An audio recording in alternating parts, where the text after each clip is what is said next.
The Morgan Report with David Morgan. David Morgan with you with the weekly perspective for the week ending 20 December 2019. Well, here we are at the end of the year, or almost. A week and a half to go, and the stock market making new highs. This is just unceasing, and as I've said before, there's nothing more bullish than a new high. And this is not what you're seeing on the screen, which I'll get to this article in a moment.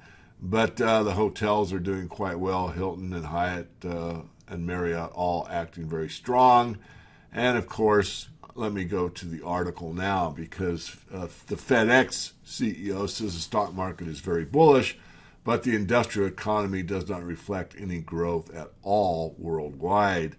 This is a theme that I have said on many of the interviews over the last year or so, and my statement was similar. I said that the stock market used to reflect the overall economic health of America. For example, the Dow Jones Industrial and the transportations would basically, with Dow theory, support each other, but would really indicate if the overall physical economy was doing well or wasn't doing well. That's all gone out the window, with a few exceptions. I mean, if you look at individual companies with increasing earnings and doing really well, that's a special case. But on the aggregate, on the whole, if the index is going up, it's primarily because of the analog computing, buying back their own shares, and all kinds of nonsense that's going on in the stock market itself, with very little reflection on the actual economic, physical economy doing any better. So you can read this article. Obviously, it's a good one. I suggest that you do. Next article up, wallstreetwindow.com. My friend Alistair McLeod from the UK. Is 150 years of bank credit expansion nearing its end? I won't read the article, but there are some pretty interesting bullet points. Global debt has accumulated to an estimated $255 trillion, up about $173 trillion at the time of the Lehman Brothers crisis. Second bullet point, with annual debt payments already accounting for most of the U.S. budget deficit and that deficit getting larger, any rise in dollar interest rates would be ruinous for federal government finances. Let me pause there for a moment and say, the reason that the interest rates are held so low and mechanically done so is not a market rate, not determined by the cost of money or what the value of the time value of money is to keep the debt interest payments so low that the government can make payments on the debt. But if the interest rates were to go, I know most of you know this, to say 5 or even 10%, the interest payments would be astronomically high, and basically it'd be obvious that the U.S. couldn't even pay the interest on its debt.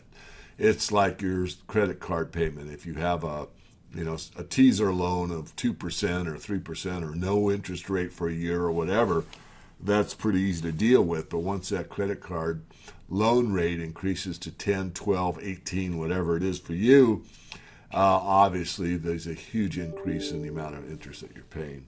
Same thing for the U.S. government. But to think that we're going to lower interest rates, it's going to do anything to help the economy, think again. It's all about the banking system. It's all about the financial community. It's all about the corporatocracy, excuse my non-pronunciation, but the corporate entities basically running the government. And this is fascism in its final form, where the corporations dictate to the government. And of course, that's something I show on the pyramid of how the system works. But let me pause and go on to another article. U.S. News, their money section. This is a pretty much mainstream situation. Pension schemes in EU show big shortfalls in a stress test. Out of Reuters, the stress of pension fund schemes across European Union wiped out 270 billion euros, or almost a quarter of the investment at funds that took part, the EU's insurance and pension watchdog said on Tuesday. Many of the schemes were not considering the impact of environmental, climate, and social risk on their investment decisions. So this is a problem in Europe. It's a problem in the U.S. A lot of these pension funds are underfunded, and they haven't made the interest rate required to make the promises paid as far as how much of a return or what your pension check will look like. It's coming to a head. It's already starting to take place in certain municipalities in this country and across Europe, and it will continue.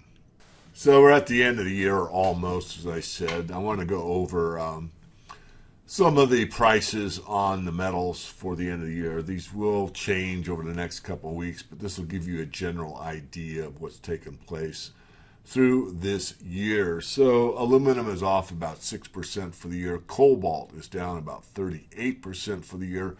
Copper is pretty flat. It's off less than 2% as of this last reading. Lead down 6%. Nickel's up 26%. Tin is off 13%. And zinc is off around 10%. Again, I'm rounding here, and it's going to vary somewhat, but that's the idea here. So almost everything in the specialty metals, meaning aluminum, cobalt, copper, etc., are off, with the exception of nickel, up 26% or so. All the rest are flat or off. So precious metals. For the year, gold is up 14%, platinum is up 12%, palladium is up 48%, and silver is up 7%. On the indexes, the HUI is up 35%, and the XAU is up about 35%. Dollar flat is up about 1.5% for the year.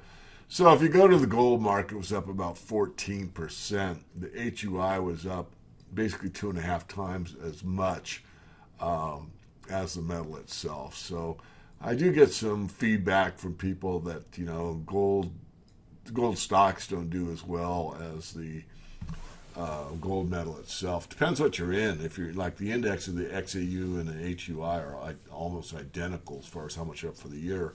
But these are pretty much quality companies, which is what you want to focus on. If you're looking at the penny dreadfuls and you're paying a lot of attention to the gold market ad copywriters that feed out these penny stocks that for the most part don't have much merit. Some do, of course. That's where you're going to be looking at your gold stock going down the tubes and gold doing much better. But if you're in the top companies, they outperform at about 3-1, which is what this says. So anyway, there's that. Let's move on. Crude oil is up about 30%. Pretty good move for crude on the year. Heating oil is up about 15%. Natural gas was off about 20%, and gasoline was up about 20%. On those indexes, the XOI index is only up about 5%. So that's kind of a look at the end of the year, what happened in the metals and the oil markets. And let me get to the next article here as we are looking at the weekly update. And this is from the Daily Reckoning, Jim Rickards, World on Knife Edge of Debt Crisis. I really like Jim's thinking. I certainly don't agree with every single little thing, but pretty close. We do have different stock picks usually, but regardless, I think he's a good thinker. Again, don't agree with everything, but this is an article I think you ought to take a look at this weekend. Again, it's on the Daily Reckoning. It's a free article. And this is from Goldcore, my friend Mark O'Byrne, who I am a friend of, and certainly I've spent time with Mark several times and actually flew into Ireland and met with him and did some business and some sightseeing, actually, not too long ago. But anyway, let's go to the article. Outlook 2020, buy gold and silver to hedge massive risks, including U.S. insolvency. And this is an article I think you should look at. It shows an interview that was done, which you can click on, and there's a picture of Mark.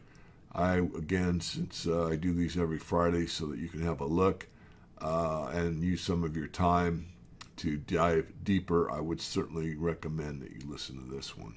And basically on the same theme, of course, I've been saying this as well, as you all know.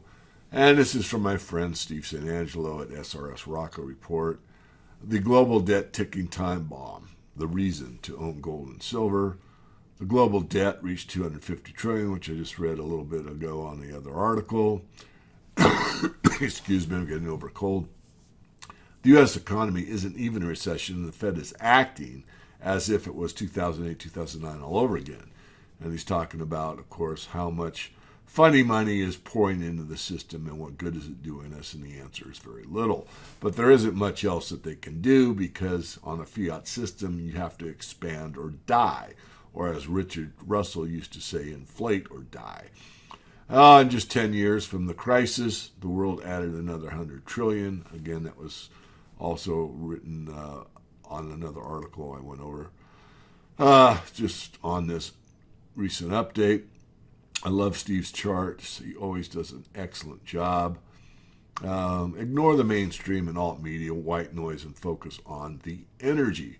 Let me provide the reader with a good piece of advice. Ignore the White House coming from the mainstream and alt media, the noise coming from the White House, mainstream and alt media, and pay attention to what's happening in the oil industry. If you spend a lot of time trying to figure out the manipulation of the precious metals, including all the new conspiracy theories about the elite, you're going to be wasting your life away. Well, I think you can pay some attention, but certainly not much. It's there. It's in all markets.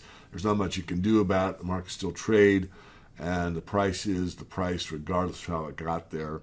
And all manipulations end. And believe me, the way that these markets will go, because the laws of nature cannot be avoided. The consequences, you can ignore the reality, but you can't ignore the consequences of ignoring the reality. And that is the problem, that sooner or later this thing is going to have some very major repercussions across the global economy. They can send the stock market into whatever number they want. But that doesn't mean, as I said earlier, the physical economy is doing any better. We've got some food shortages coming up probably in the next few months. Well, they're already occurring, but they aren't occurring where it's obvious to the American population. But it will be. And then oil could actually do much more of a increase than we expect. As I said in the wrap-up as far as yearly prices, oil was up about 30% last year. Well, this thing goes up another 30 and another 30 over the next couple of years. I'll just read one more paragraph. You can read the whole article on your own this weekend. The entire political surface from the left or from the right is a complete waste of time. If you've been watching impeachment hearings hoping and praying that President Trump is forced out of office, you're wasting your time, wasting your life. If you're listening to the right or alt media about conspiracies regarding the deep state, you're wasting your life. So focus on what you can do. Be the best person you can be. I listened to a Gerald Valenti interview, I think, on USA Watchdog recently. And at the end of the interview, he said, be as strong as you can be, not only physically, but mentally and spiritually. This is what you are going to need to get through the next few years as things change and change in a big way.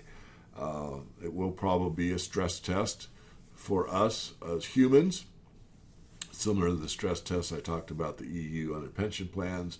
Things are not as they appear, and they will correct, and I do believe that the correction is going to be within the next few years. So make a great weekend. I will be back with you next week with another weekly perspective. And remember, there is nothing more powerful than the truth. And if I don't have the opportunity to do another update before the end of the year, I wish everyone a Merry Christmas. And if that bothers you, then have a happy holiday. And if that bothers you, then stop the recording. So love to everyone. I'll be back hopefully next week with the last or next to last update for the year.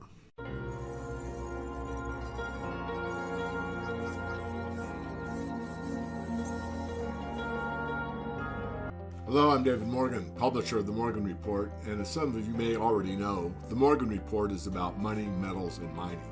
In fact, we cover all resources, from rare earth elements to precious metals. I've been publishing on the internet for about 20 years. My primary passion is to help people build and preserve their wealth. I love to make people millionaires. I've helped thousands of people via our research in The Morgan Report, which has thousands of paid members and 10 times that amount on our free weekly updates. Here's what you'll receive from our free newsletter: to-the-point webinars, weekly analysis of the financial markets, interviews and our conference schedule, special reports such as riches and resources, and various metals price forecasts. Our paid service client base is primarily small to medium-sized business owners, professionals in the industry, or the seasoned investor who understands markets and the value of precious metals.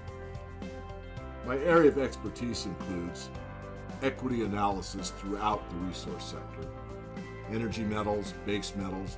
We cover startups to billion-dollar corporations. We focus on a special sector that makes money regardless of price oscillations. and the importance of precious metals due to the ongoing currency devaluations. Our team of 3 analysts and support staff can help you build and protect your wealth. It's important for you to know what other people have said. We're passionate about what we do. High integrity and trust. Tell the truth and own it. If we're wrong, we admit it. Take a long-term outlook with major assets and bet a little to win a lot with speculative situations. If you choose to become a client, you will gain financial insights very few, even professionals, recognize. You'll understand the importance of honesty in our financial system. You'll understand how the money system influences almost everything in your life. You'll be prepared for the ongoing currency crisis. And finally, I've chosen to make my life's mission greater than the individual, which means my mission statement is to teach and empower people to understand the benefits of an honest monetary and financial system. It's been a great journey so far, and the best gains in this sector lie ahead over the next 3 to 5 years. I'm fortunate to have earned the status of being a leading authority in my field in helping others protect their wealth. You can email me at support@themorganreport.com or call my office at 480-325-0230.